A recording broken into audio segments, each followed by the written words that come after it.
ఈనాటి ప్రజా అసెంబ్లీకి స్వాగతం. ప్రజా అసెంబ్లీలో భారతదేశంలో జరుగుతున్నటువంటి అనేక అంశాల మీద, అదేవిధంగా రెండు తెలుగు రాష్ట్రాల్లో జరుగుతున్నటువంటి అనేక అంశాల మీద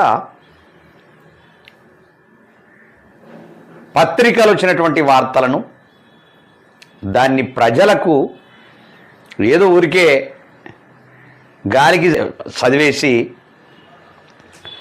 దాని మూలకు పడేయకుండా ఆ వచ్చినటువంటి వార్త ఏంది, ఆ వార్తలో ఉండేటువంటి ఆంతర్యం ఏంటి, ఆ వార్తలో ఉండేటువంటి అబద్ధం ఏంటి, ఆ వార్తలో ఉండేటువంటి నిజమేంది అనేటటువంటిది ప్రజలకు తెలియజేయడం ప్రజా అసెంబ్లీ. చాలామంది పేపర్ చదువుతారు, ఓహో ఇది అద్భుతం వాస్తవమేమో అని నమ్మి నానబోసి పుచ్చి బుర్రలు చేసుకుంటున్న జీవితాలు అయిపోయినాయి. కాబట్టి